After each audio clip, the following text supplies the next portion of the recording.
Psicología de las masas y análisis del yo, por Sigmund Freud.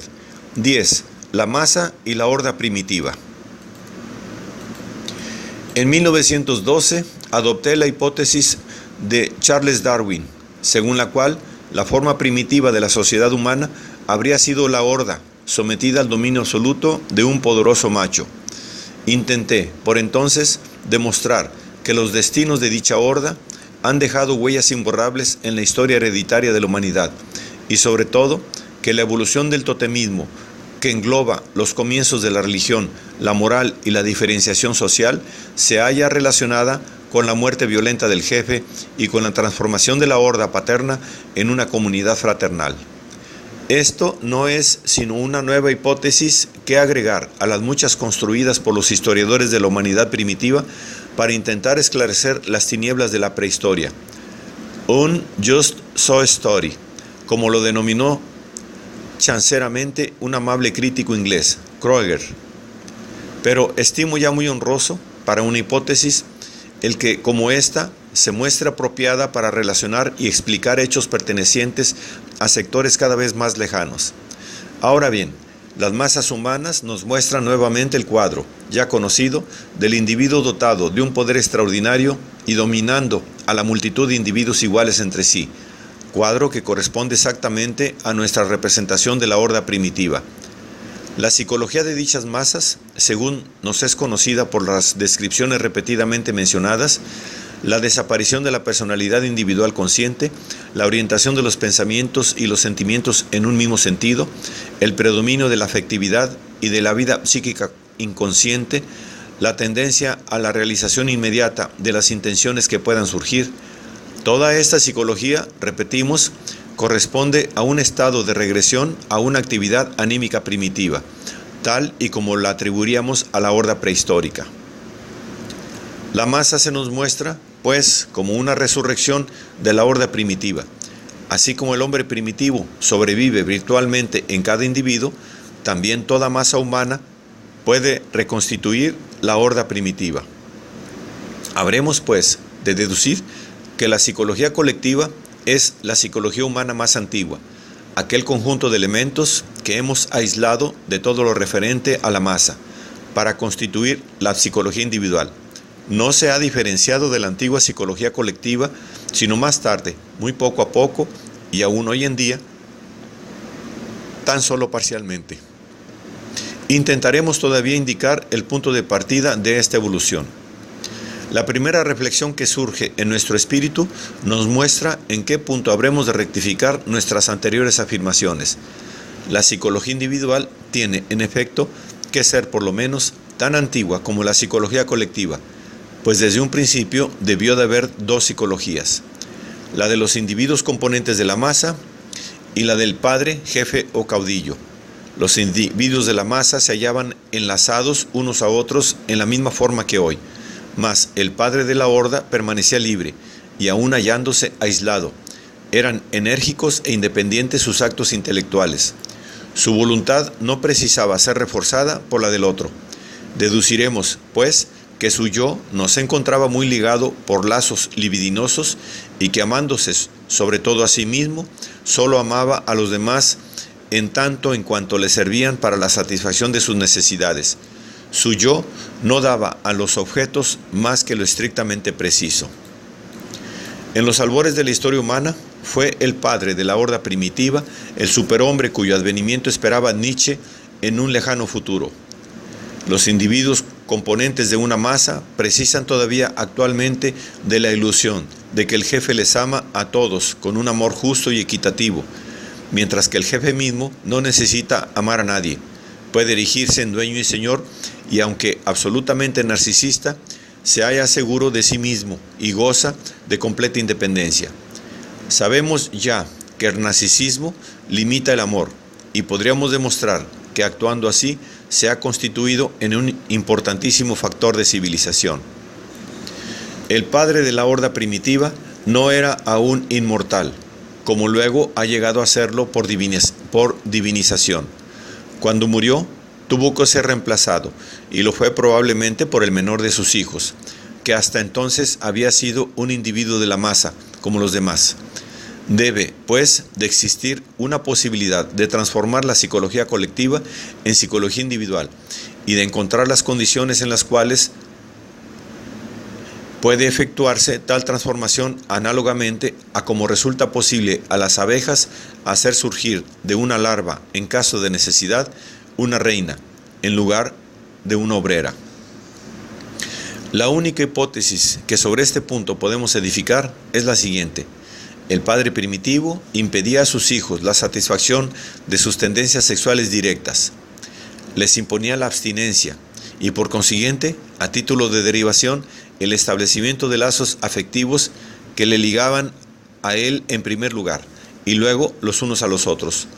Puede decirse que les impuso la psicología colectiva y que esta psicología no es, en último análisis, sino un producto de sus celos sexuales y su intolerancia. Ante su sucesor se abría la posibilidad de la satisfacción sexual y con ella su liberación de las condiciones de la psicología colectiva, la fijación de la libido a la mujer y la posibilidad de satisfacer inmediatamente y sin aplazamiento las necesidades sexuales disminuyeron la importancia de las tendencias sexuales coartadas en su fin y elevaron el nivel del narcisismo. En el último capítulo de este trabajo volveremos sobre esta relación del amor con la formación del carácter.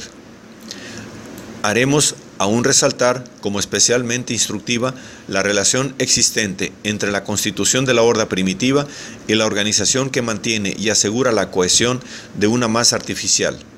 Ya hemos visto que el ejército y la iglesia reposan en la ilusión de que el jefe ama por igual a todos los individuos. Pero esto no es sino la transformación idealista de las condiciones de la horda primitiva, en la que todos los hijos se saben igualmente perseguidos por el Padre, que les inspira a todos el mismo temor. Ya la forma inmediata de la sociedad humana, el clan totémico, reposa en esta transformación, que a su vez constituye la base de todos los deberes sociales.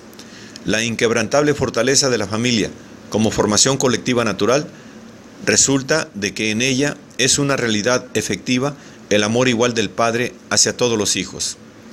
Pero esta referencia de la masa a la horda primitiva ha de ofrecernos enseñanzas aún más interesantes. Ha de explicarnos lo que de incomprendido y misterioso queda aún en la formación colectiva, aquello que se oculta detrás de los enigmáticos conceptos de hipnosis y sugestión.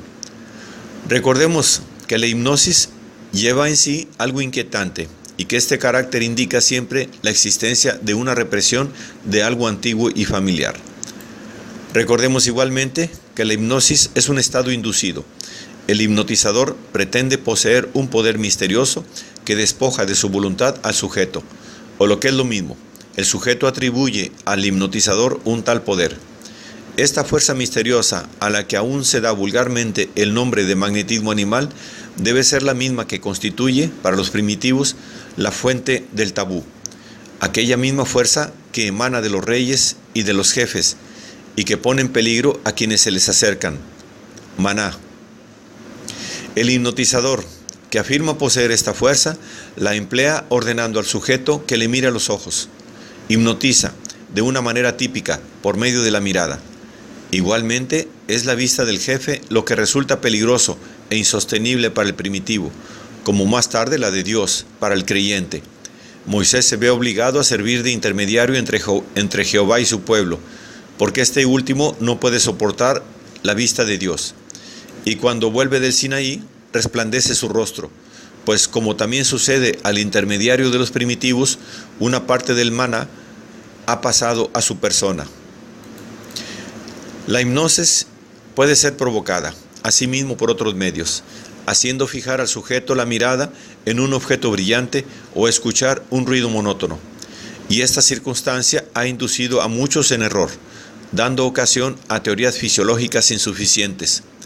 En realidad, estos procedimientos no sirven más que para desviar y fijar la atención consciente.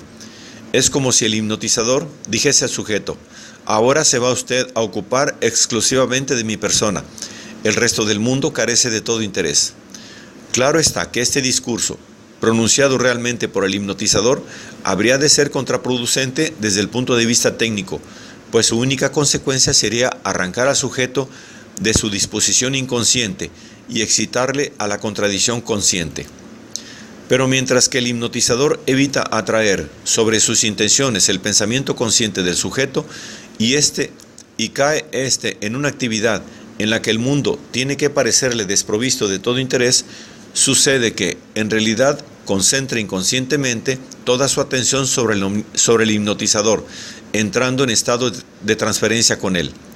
Los métodos indirectos del hipnotismo producen, pues, como algunas técnicas del chiste, el efecto de impedir determinadas distribuciones de la energía psíquica que perturbarían la evolución del proceso inconsciente y conducen, finalmente, al mismo resultado que las influencias directas ejercidas por la mirada o por los pases.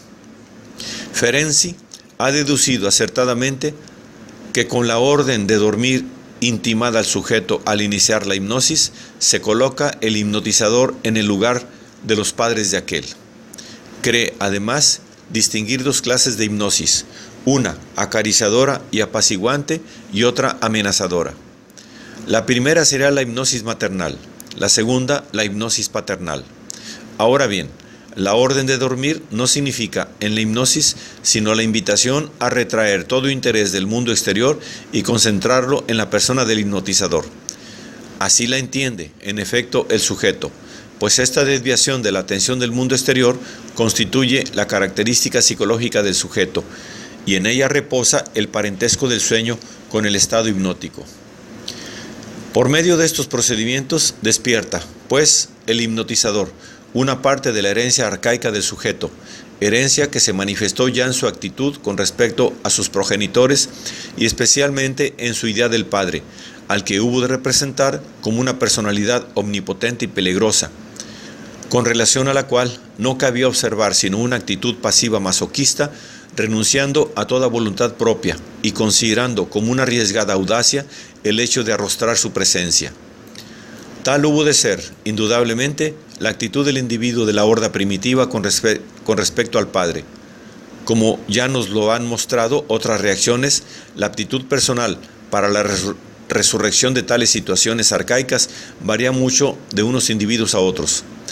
De todos modos, el individuo puede conservar un conocimiento de que en el fondo la hipnosis no es sino un juego, una reviviscencia ilusoria de aquellas impresiones antiguas, conocimiento que basta para hacer surgir una resistencia contra las consecuencias demasiado graves de la supresión hipnótica de la voluntad.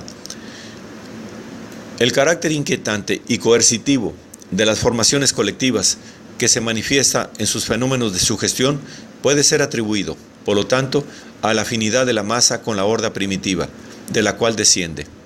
El caudillo es aún el temido padre primitivo. La masa quiere siempre ser dominada por un poder ilimitado. Ávida de autoridad, tiene, según las palabras de Gustavo Le Bon, una inagotable sed de sometimiento. El padre primitivo es el ideal de la masa, y este ideal domina al individuo sustituyéndose a su ideal del yo. La hipnosis puede ser designada como una formación colectiva de solo dos personas. Para poder aplicar esta definición a la sugestión, habremos de completarla añadiendo que en dicha colectividad de dos personas es necesario que el sujeto que experimenta la sugestión posea un convencimiento no basado en la percepción ni en el razonamiento, sino en un lazo erótico.